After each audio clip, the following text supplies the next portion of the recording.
All right, I'm going to jump in. We've got what is likely to be a shorter meeting today. We're kind of in between holidays here. A lot of people are out enjoying their time away, which is great. So we'll just jump straight into it. Last one of 2021. I'm sure we'll do a recap, year in review in the next week or so.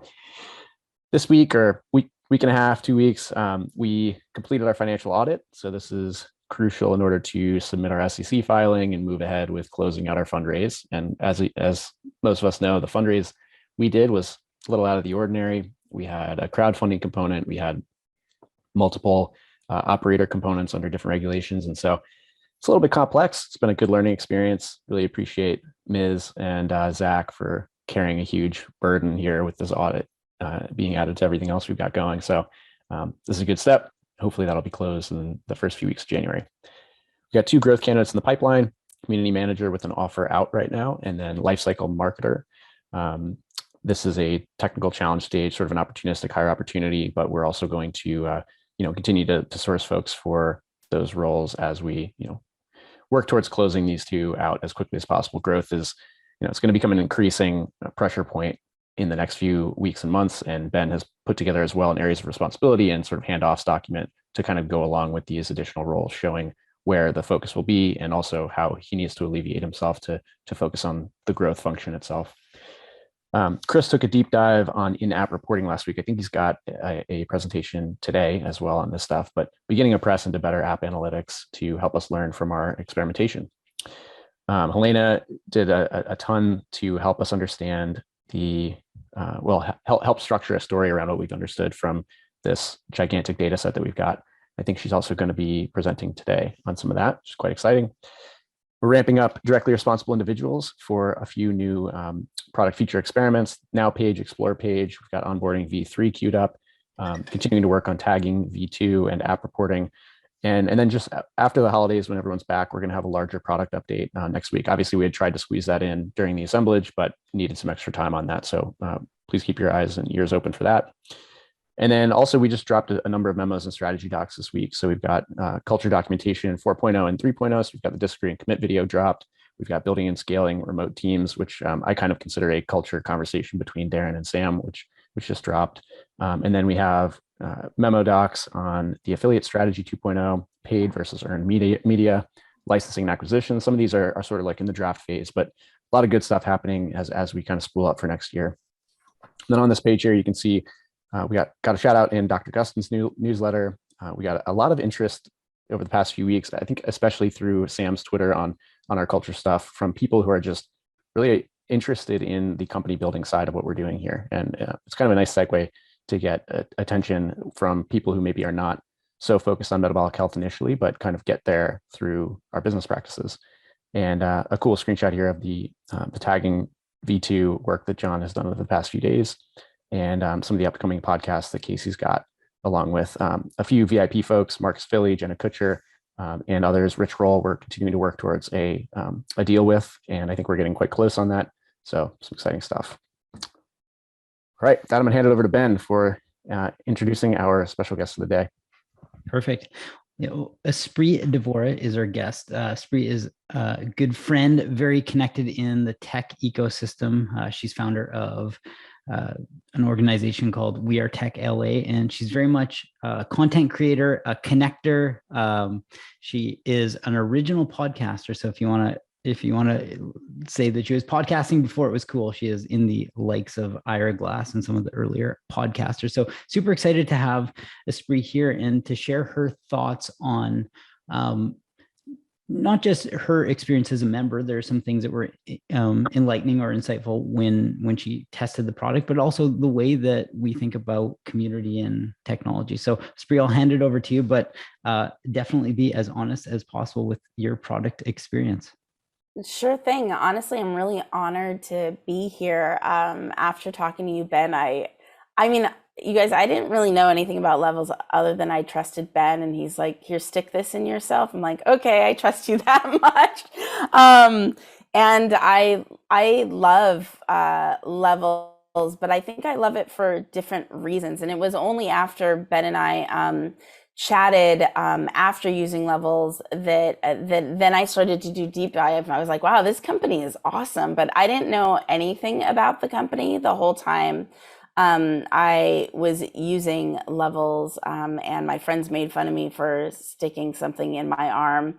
Um, and the thing that I loved most about it is it felt like this this accountability buddy. I feel I'm an emotional binge eater, and it really bothers me because my body, my genes are meant to be athletic, and so to continually like binge eat going against what I'm naturally made of, like, really is a frustrating journey for me. And having this device where I felt like it really cared about me. I know that might sound really funny, but like I felt like this thing like really cares about me. I felt like half like robot, like that I could just scan myself and like know what's going on. It just really added to kind of make me feel like I'm not alone in my journey to health, and to realize what my body is most capable of achieving. And that's what I like for myself. And then when I went through the month and I didn't have it anymore, I noticed an insane difference. I went from being pretty like controlled, even though I didn't understand what the data was telling me. And that's why Ben and I jumped on the phone, because I was like, how do I make sense of all this? I know like I like it and I know it's benefiting me for all these psychological reasons, but like I'd like to like know even more, of course. But I noticed such a psychological difference when I didn't have it anymore. I went straight back to like binge eating and eating whatever. And it was so interesting because typically you hear reports on, if you have an accountability buddy, like an actual physical person, or habit tracking apps, which never work. For whatever reason, like having this device, and also the blog posts, there's something about the blog post, not too much, but like the app would trigger like, hey, you may want to read this and that. And that's where I found out, if I walk right after I eat, that will help a lot too. And then Ben taught me about insulin, and I found that just wildly interesting. One of the things I shared with Ben is that like, it's really important to me to have options for a family later in life. And mental wellness is really important to me.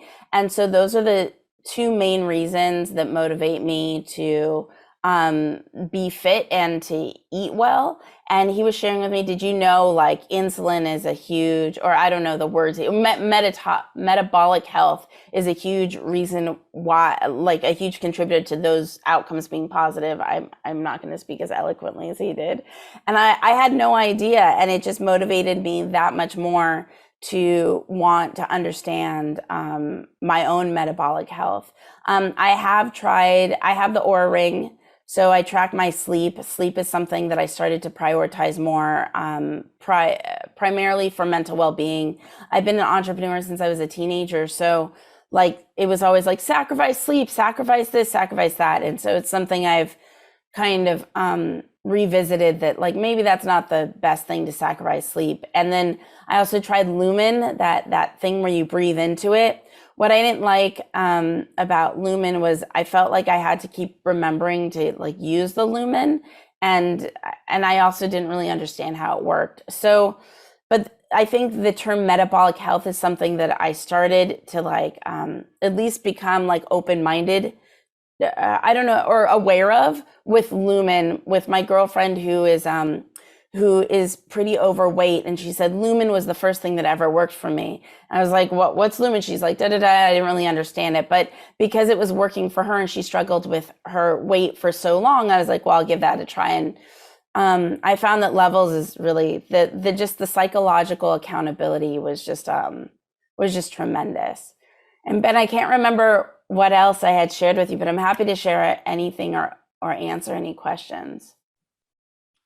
Yeah, I think you covered most of it. A lot of the things that we had talked about were just understanding the data. Like you didn't know if like glucose level of, it doesn't matter what it is, but let's say 70 versus 120, like, is that good or bad? And then interpreting, I think you had thought that your data, when I looked at all of it in aggregate, Yeah.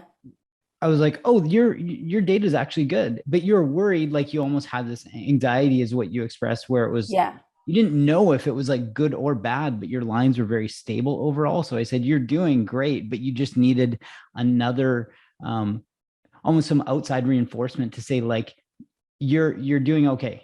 And so that was Yeah. like where some of the confusion came from. And if anything, I leaned toward it being bad at like 60s to me. I was like, oh, I can't remember what it was, but there were some 60s in there. I'm like, oh, that must be bad. I had no reason for deciding that just felt like a low number to me. So I'm like, is that bad? What's that mean to me? What kind of action do I take on that?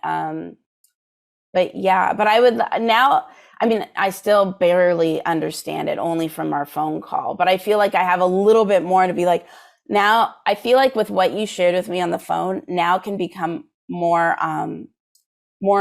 fun. Like, oh, now I know how to do something with this. Now I know how to start like modifying my food so it's food that like really empowers my body.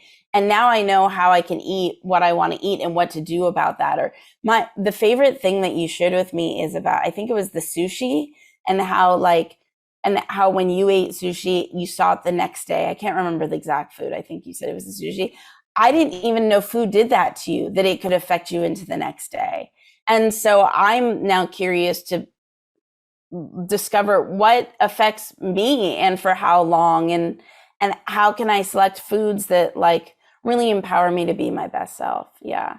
I just think all of it leads to mental stability and hopefully, knock on wood, to being able to have a family later than normal. Wow, a lot of great stuff in there. A lot of themes that we talk a ton about, and really are thinking on.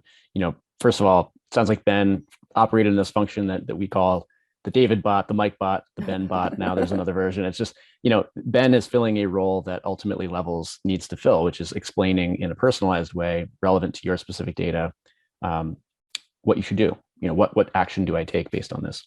Mm-hmm. So some of the recent conversations we have on the product strategy side are directly focused on this. Like, what do I do now? How do I explore what other people are doing?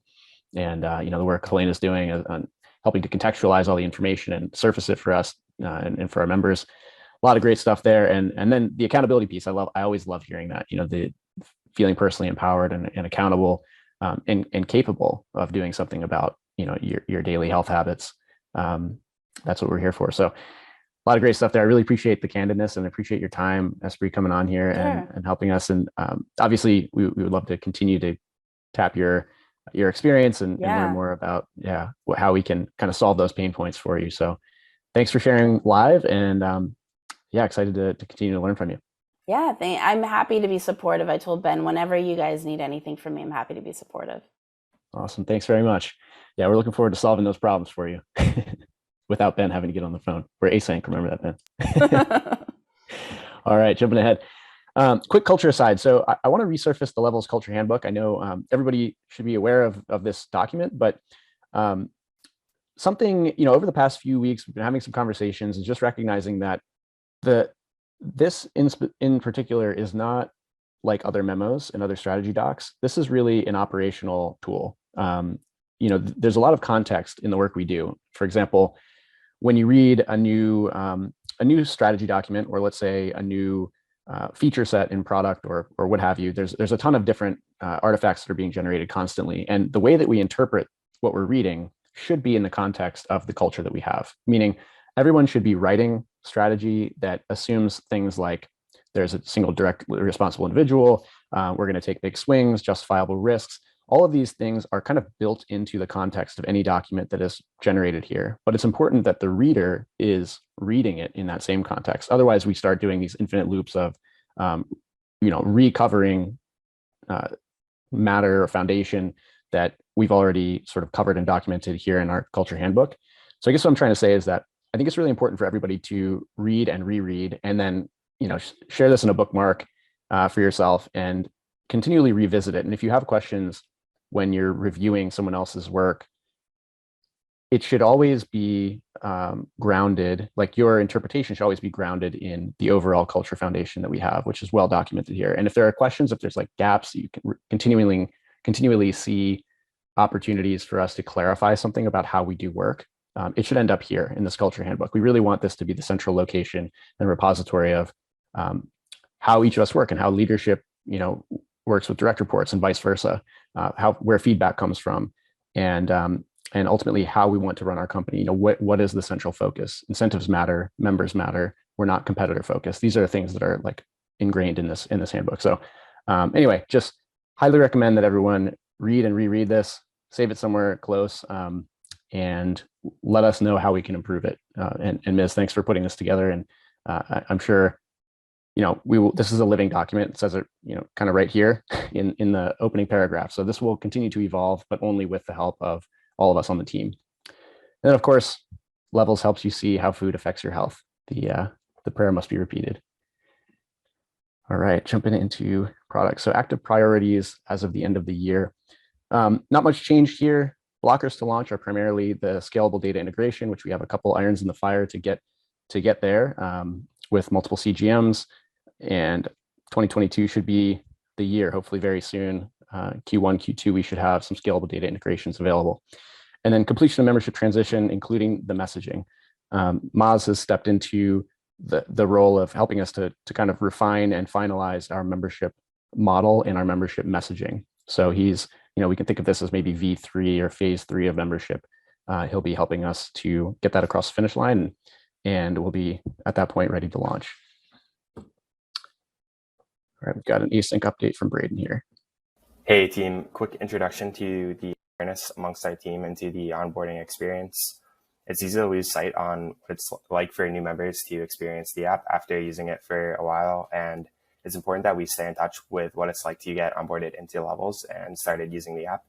We'll be doing regular walkthroughs of the onboarding flow and posting any changes that are made along the way. The second goal of phase 1 is to ensure that all members who get started with Levels are using the app. It's a very small percentage, but there are still some members who use the WeAreLink app throughout their entire experience and never download Levels. So we want to make sure that it's impossible to miss this step in the onboarding flow. And part of this will be a refresh of the transactional emails that a member receives after signing up for Levels and throughout their first month. Stay tuned for more updates on this in the next couple of weeks, and have a great weekend. Thank you, Braden. The subcontext here is Braden is taking on DRI responsibilities for the onboarding V3 project. Oops. All right, data science. Helena. Hi, I'm so excited for this update. So as many of you know, I've been working on a project which we're calling the Levels Data Story. I basically did a deep dive into our very unique and very large corpus data to formally define what metrics we currently keep track of, what's possible to do or to calculate or to say about our data, and to gain insight into what data we should be collecting that we aren't currently. As Josh mentioned, Casey will likely be presenting some of these findings in some really exciting podcasts in January, so keep a lookout for those. The full findings are in Notion, but I thought I'd just share some interesting tidbits as it is the end of the year. So this year, our users have logged over 70 million ingredients, with the most logged ingredient being peanut butter. Peanut butter is actually a really interesting example because if you look at this word cloud in the bottom right, you can see that peanut butter was among one of the most commonly logged ingredients in logs that receive zone scores of 8 and above. So the average zone score received for all logs containing peanut butter in general is actually 7. And the range is anywhere from a zone score of 1 to a zone score of 10, which just goes to show you that an ingredient might on average score pretty well. But if what you pair it with actually matters and can have a huge impact on your glucose stability. So another thing on that note that I looked at was the best and worst meals you can get at restaurants like Chipotle or McDonald's. And I know we've looked into these things before, but I decided to dig a little bit deeper here. So according to our data, the item at Chipotle that will cause the least glucose variability is actually the burrito bowl, although a Chipotle salad is not far behind. And if you are not planning to give up fast food as part of your New Year's resolution, I would suggest that you stay away from the Big Mac. Among our members, it is responsible for the largest glucose variability and is the lowest scoring item on the menu. And even going back to the importance of the combination of ingredients you're pairing together in your meals, if you plan to eat the McNuggets, which aren't far behind the Big Mac on the largest variability scale, steer clear of the honey mustard and the sweet and sour sauce, as they cause larger spikes when paired together with this menu item than just the McNuggets on their own. And then if you really must eat McDonald's, breakfast is your best bet to mitigate a potential high spike and subsequent crash. Things like the McGriddle, they still score poorly, but the variability is not as severe as other items. So this isn't the complete story here, but one other thing I looked at that I wanted to share was where are members log from? Right now we only ship within the US, but that doesn't mean we don't have members in locations all over the world. Obviously the US is where most of our logs originate, but Canada and Mexico are next, and even Colombia, India, Brazil, and the UK are in the mix. And overall, we have logs originating from at least 65 countries this year. So we are spanning the globe, quite literally. So lots of interesting stuff. I'll post the Notion links in the chat so everyone can take a look at the complete story. And then Josh, if you wouldn't mind going to the next slide. So looking to 2022, these are some of the main projects in the pipeline. Migration of tables from the production database to the data warehouse will continue. Shout out to Jin Liu for ramping that up so quickly again. Day score exploration will resume, so that is also in the pipeline. And then guided insights, which from a data science perspective is kind of broken up into content curation, food log suggestions, and glycemic response predictions. That will also continue and be ramped up in a very big way. I realize a lot of these categories intersect with some larger engineering projects in the pipeline as well. So I'll be following up with and reaching out to the responsible individuals to see how data science ties in and how I can best support these initiatives. So yeah, that is all from me for now. And I hope everyone has a happy new year. Super awesome. I noticed on the previous page, the dinner versus breakfast and lunch. That's such an interesting basket of questions for me. It's like, is it because of the ingredients that we eat for breakfast and lunch, or is it physiological? Are we having insulin, circadian insulin responses? So this also, I think, leads to a ton of really fascinating research possibilities, both distributed among our members and also in clinical trials. So gets me really hyped. This is great. Thank you, Helena. All right. Hiring. So open roles kind of remain as they were. And over the past few weeks, we've got a few offers out, and then getting into the technical stages on some of the other roles. But realistically, everyone should be kind of tapping their network, constantly thinking, who can I refer in? Even if this isn't an existing role that you think someone would be a great fit for, especially on the culture side, please start making connections, refer them in. We have most of our team growth is going to be happening ahead of us. So we continually need to have rock stars and a constant draft pick list ready to go for even roles that are in the pipeline. So yeah, please share and refer. Thanks. And then on that note, new team members, we have a few people queued up for a January start. So Brittany will be starting imminently on, I think, Monday of next week. Taylor also starting in, I think, the first week, maybe January 1st is his first day, and Dave Tenhav. Yeah, a lot of great folks coming in the next month and more growth coming ahead. Okay, I think, Ms., is this an update from? Yep, yeah. It's a quick housekeeping update. So Sam sent out a thread. You'll find it in the People Process Culture forum. We added a team/area field to the memos database so that we can better sort by team or area for related memos. So if you own any memos in that memos database, go ahead in and update those tags. But moving forward, we want to really double down on use of the memos database. Really strong documentation that's easily accessible is very important for our culture. We've spoken about that at length. And so we want to use that memos database for anything that's evergreen, that many people will access, that needs public, private, confidential classification, that whole classification system that we have. So try and move those kinds of documents into this memos database and link to them from the respective memos with a backlink or an at mention rather. So that's the best way to move forward here. We'll do some other Notion housekeeping kind of as the team grows. There's a lot of redundant docs and a lot of things kind of growing wide. So we'll do our best to garden, but reminder that it's everyone's responsibility. So own your areas, clean up docs if you see bad links. Very helpful to have everyone kind of actively tending to it. That's it here. Great, thank you. All right, over to Chris.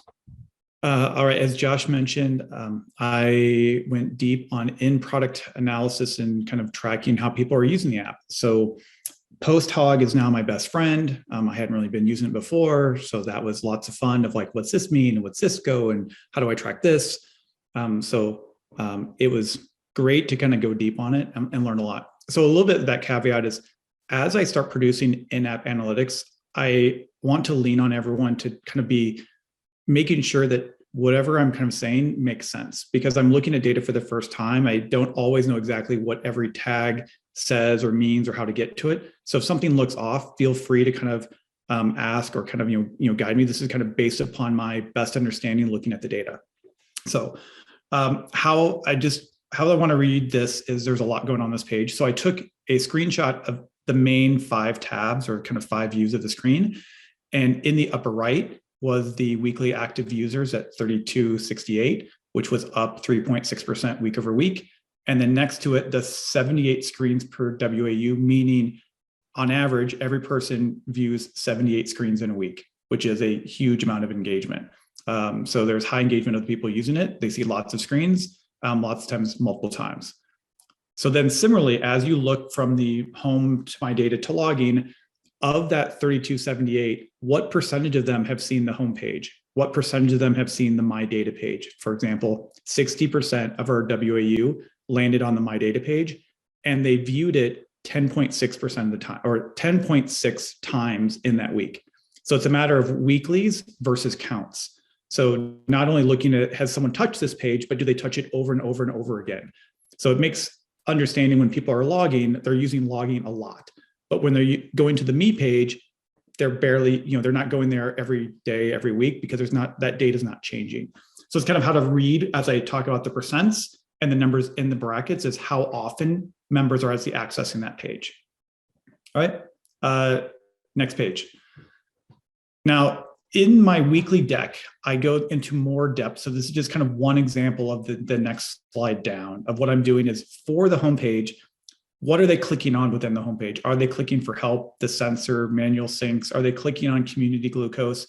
So this again is as you go into each page of like, trying to visually going, okay, how many people are engaging with the metabolic health, panel, and how often are they doing it? So in my weekly deck, I actually go through each of the 5 screens to kind of go into more detail, but this is just, I wanted to kind of walk you through. And in areas where we find the question marks is either we don't track that data today, or I wasn't able to find it. But I know example, Justin, once I asked about the help, he actually added to his PR. So that's getting added, pretty quickly. So we actually can see how many people are linking out for help from the app. Next page. As I was going deep on an area like in-app challenges, I actually had to go back to Retool and actually build a dashboard looking at how many people are even engaging with challenges, how many challenges they're engaging with. Are they actually filling it out, or do they join and never add any data? So this is a new dashboard that's currently in Retool. I know Helena's working on moving the challenges table over to Snowflake. So once that's complete, I'll rebuild it over there. But just as an example, in late August, the upper right chart is showing the number of people signing up by week for challenges and which challenges they're signing up for. And you see a significant drop off of 70 to 80% when we made a change in terms of how people are navigating or getting to the challenges kind of area. But right below that, the number of people that are actually completing challenges really only dropped by 10 to 20%. So even though we had a major drop off in people engaging with challenges, the people that really cared about doing challenges and completing that really didn't move too much. So as you look at it, you can see like which challenges are people doing, how many are they signing up for, are they partially doing it fully? So there's a lot of information in here, and we'll continue to kind of blow this out and try to and do more with it. So this is an area I also had fun with, because I know I was curious of like, how many challenges have I signed up for? I didn't even know that. Next slide. Also, similarly to how JM's been doing cohort analysis for people that sign up for levels like in a month and then come back the next month or the month after that or in weeks, we can do cohort analysis of people in the app, of people who sign up. Do they come back after day 1, day 2, day 3 to kind of see where they're falling off? So in the December 14th, I was calling out of, I saw a spike in the cohort, the number of people that actually signed up for or started using the app doubled, but they weren't very sticky. And I went back to try to think of like, okay, is this potentially due to the Matt Frazier Instagram post, or is it due to us launching on the App Store on that day? So I'm trying to dive more into, just like we have partner codes, of can I actually identify which partner codes are driving this, just like when I do of like what's driving our conversion rates up or down. So this is more, I'm actually looking more what events are happening, but I don't necessarily at this moment have to know exactly, hey, was it exactly driven by this campaign or this promotion? So hopefully I can get down to that level. Next slide. On the promoter comments, just a couple things, from this, current week in terms of, people where they had bad foods that, cause spikes, but if eaten in moderate quantity or in smaller quantities, actually performed pretty well, or people that thought healthy food was actually causing bad spikes. A lot of the awareness, the accountability came up a lot. People really liking that we bring in the data, the steps, the heart rate, to make it more useful, but also want to send the glucose back to Apple Health Kit. So no new trends on the promoter side. Next slide. On the passive, the thing that jumped out to me is the number of passive comments we're getting. Right now, the number of passive survey responses in our Net Promoter Score is double the detractors.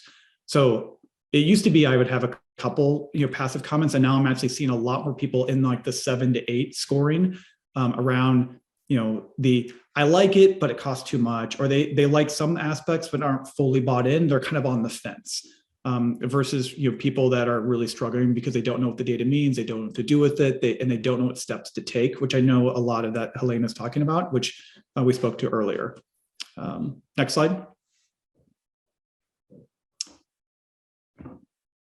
And then lastly, to change directions, Sam, you may have saw a note from Sam that I'm going to be the success criteria stakeholder for a lot of the projects. And I just wanted to kind of cover a little bit in my view of what I view my role is and is not.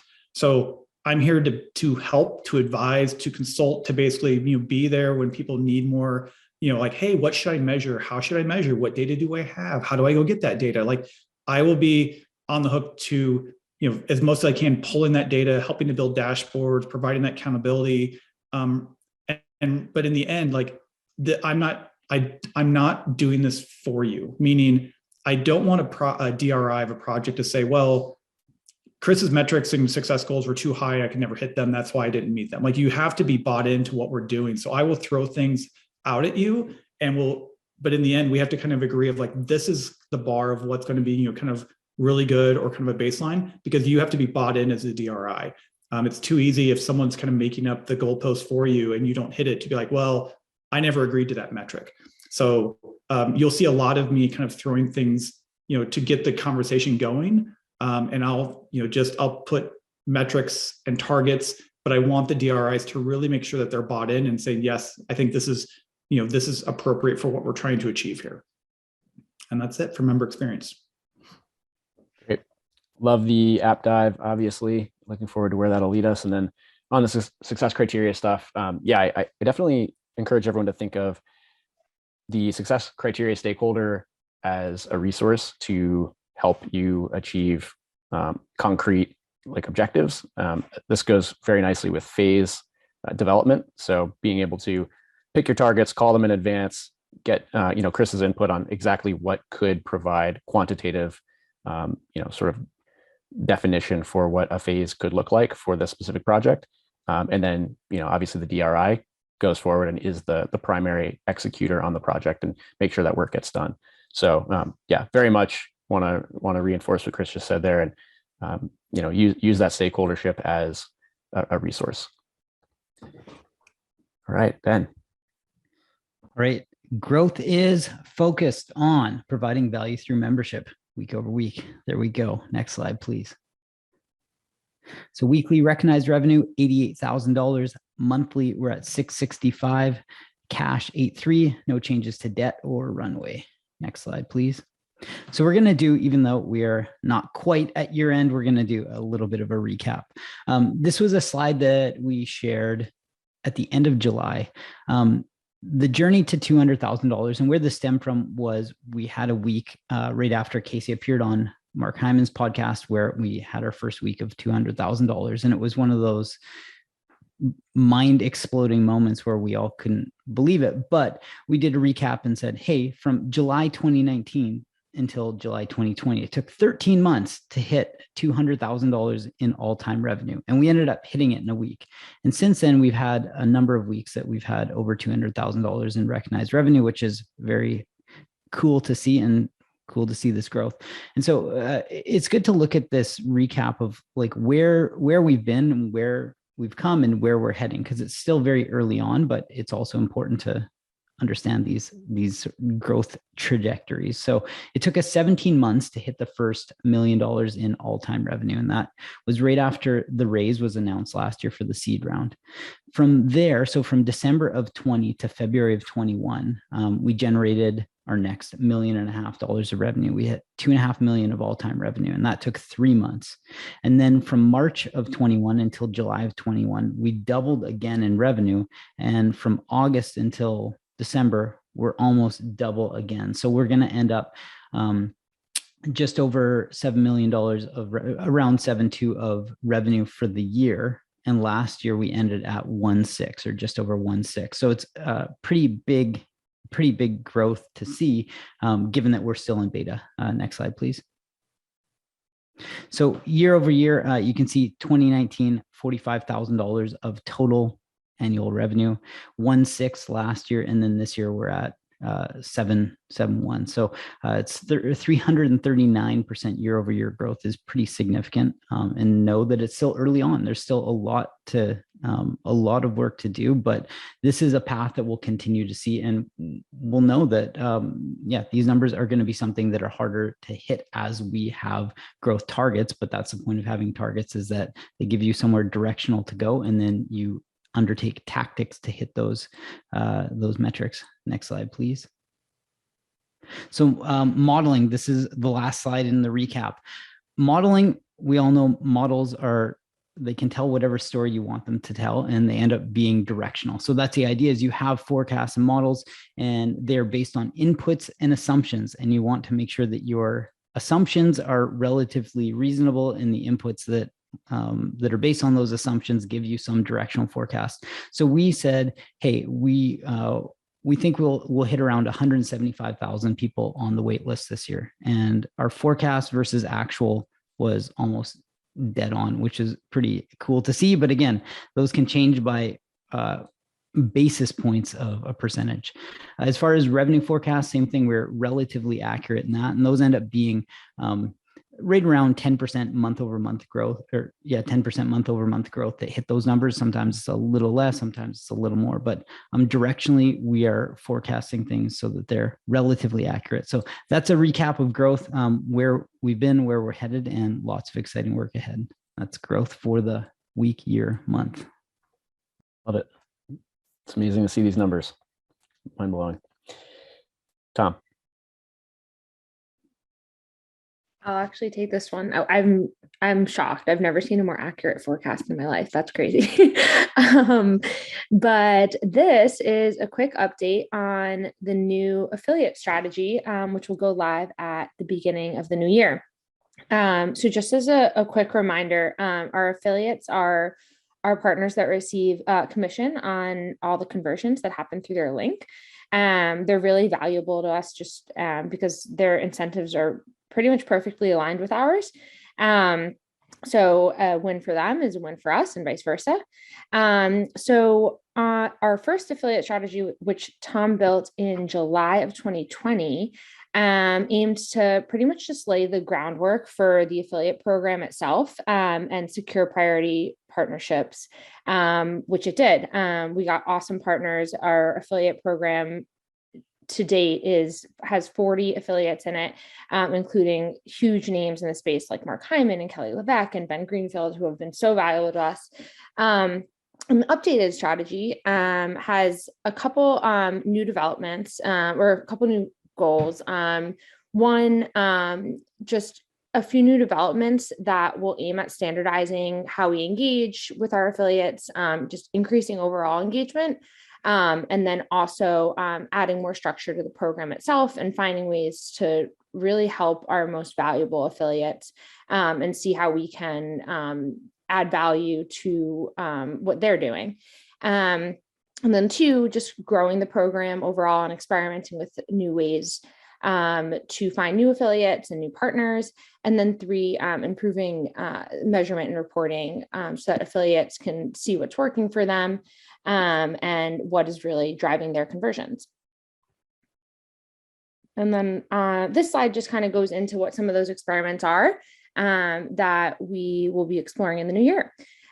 So one will be prioritizing YouTube and TikTok as platforms. So we're working now on some cold outreach experiments with YouTube creators, and then we'll be doing the same thing with TikTok creators. And then two, we're going to be exploring how we might work with smaller creators. So these would be micro influencers that have 10 to 30,000 followers and have really high engagement. We heard from some other folks who run really successful affiliate programs that these creators are really valuable to them.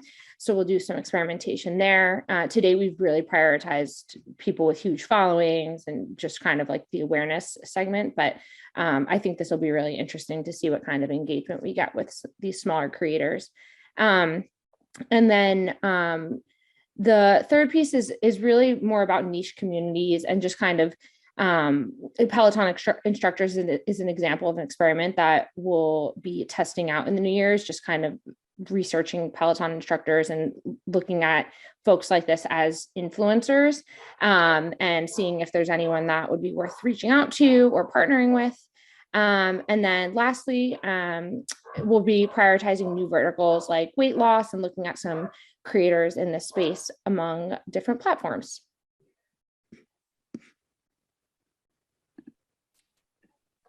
Awesome. Thank you, Jackie. Very excited for all this stuff. It's going to be, I've loved seeing the success of the affiliate program. And personally, it's my preferred way to learn about products. So it's really cool to see the success here. Thanks for the work. All right. Podcast tour update here. We're going to be really coming out with a bang in Q1 2022, which is awesome.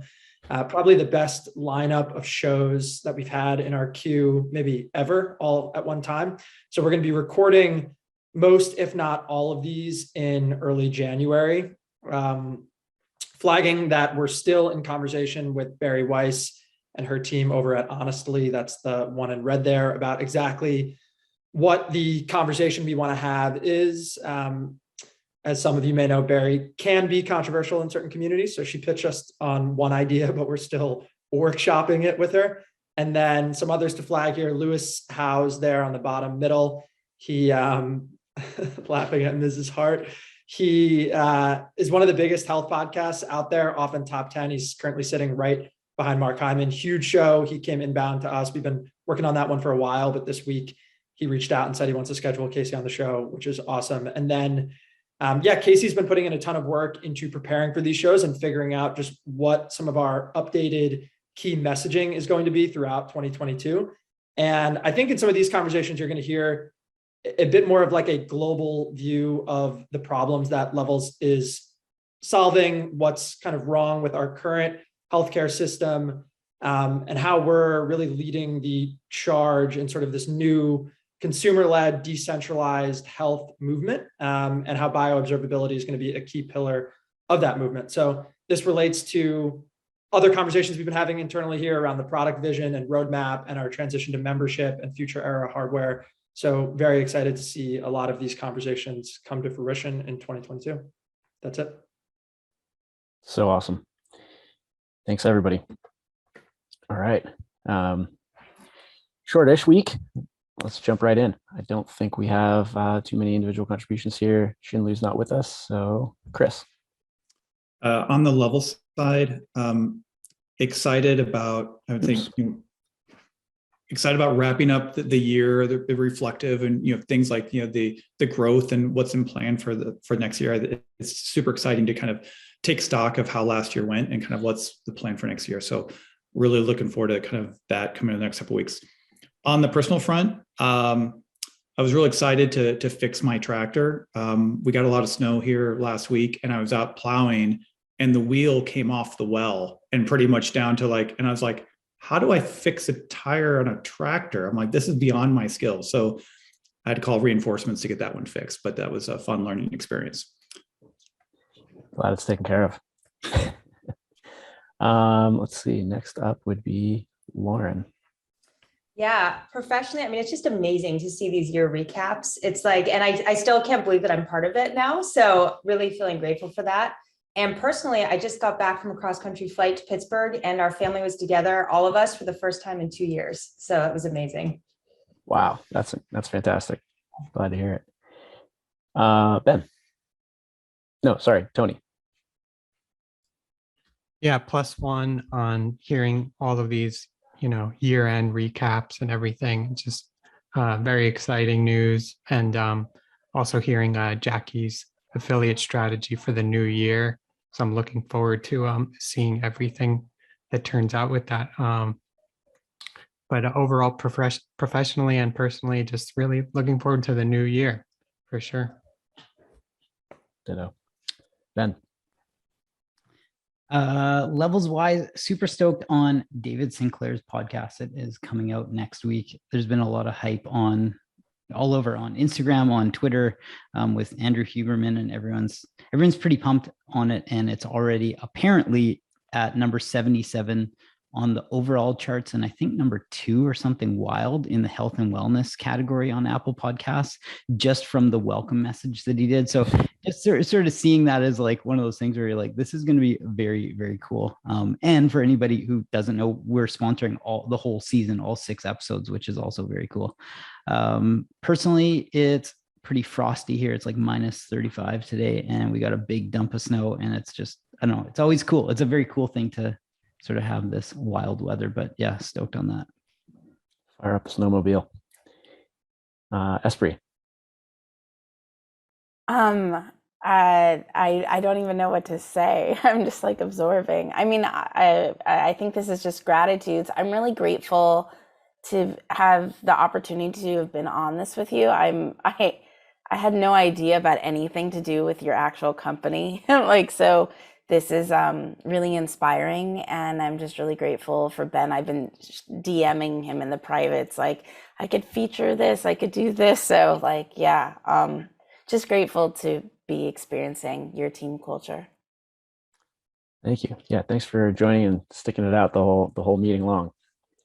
For me, let's see, personally, I've been able to spend a lot of time with family lately, which has been very nice. My brothers are in town, sisters are in town, so it's been a good couple of weeks. I'm enjoying the holidays and definitely looking forward to next year. Kind of feel like the winter when the weather, it's been like an unseasonably warm winter, but even when it's just like gray, I kind of am cool with hanging out inside and thinking and planning, and that's kind of the mode I'm in.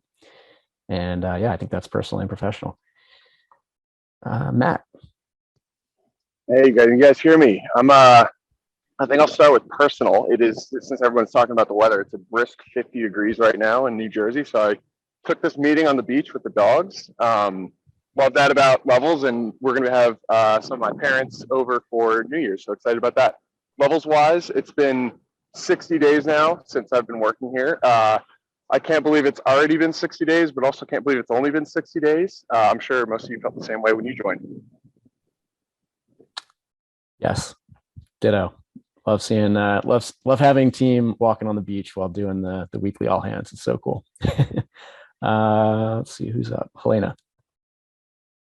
Yeah, levels wise, I know I'm kind of late to this party, but this morning I finally got my blood taken for the blood work pilot that we're doing. And someone from Scarlet Health came to my house, and the whole process was like really quick and painless. And yeah, I'm hoping I don't have high cholesterol. And then on a personal note, I have no plans for New Year's Eve, and I'm really excited about it. So excited to just chill. It's the right way to do it, in my opinion. How? Level wise, I'm really excited about John's new iteration on the tagging stuff. Like, I can't wait to get some feedbacks on what all you guys think about like tag only notes. I personally really like it. And on the personal front, I can't wait to get back to the slope with the tons of snow we had for the past week. Yeah, definitely. I'm checking those weather reports out west every single day. Jackie. Personally, it was I think my mom said it was a very merry levels Christmas or something like that. Everyone got levels in my family for Christmas, or I walked them through signing up on Christmas Day, I should say. So they all arrived yesterday. So tonight we're going to set my parents up, and I'm really pumped to be with them. I'm going to be at home for the next week, so I'm excited to like walk through, just see what they learn and how they like it. I'll share with you guys. And then professionally, I was looking at Helena, your Notion doc with all the data yesterday, and I was just like, I love seeing all that data and digging into it. So and I totally appreciate how much work that is. So that is really exciting, and I'm excited for Casey to share it out on all the podcasts next year. +1. Awesome to hear about the fam initiation. It's going to be fun. Jesse. Yeah, I'm excited for the team growth and for Brittany and Sunny to start in the new year. I'm also just excited for the new year and for things to ramp up again. It feels like it's been a little bit slow for the last few weeks. Personally, I was going to go see Krungbin on New Year's Eve, but they just canceled because there's a huge COVID wave, I think, everywhere. And it's also summer in Houston, so I'm thinking about maybe taking an impromptu trip to somewhere colder, but I might just stay on this couch for the next few days. Love it. Keep us posted. Tom. Yeah, a lot of family time, like most of us here, which has been amazing, and just generally love this time of year when everything slows down a bit. Levels wise, maybe this is personal as well. It's been really interesting the last week being in New York and dealing with knowing so many people testing positive for COVID, and a lot of us also having wearables, like combination of either Whoop or Aura.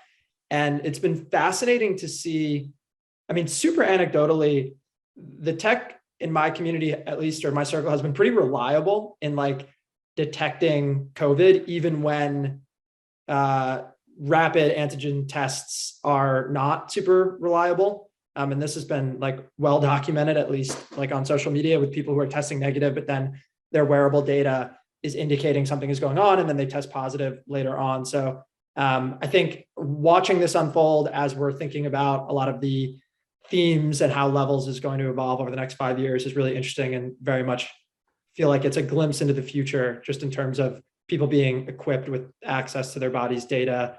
And not to say that we won't rely on institutions or the healthcare system, but a lot of people in my circle have been saying things like, I don't trust the rapid test at all, but like my respiratory rate was through the roof last night. So really just interesting to watch.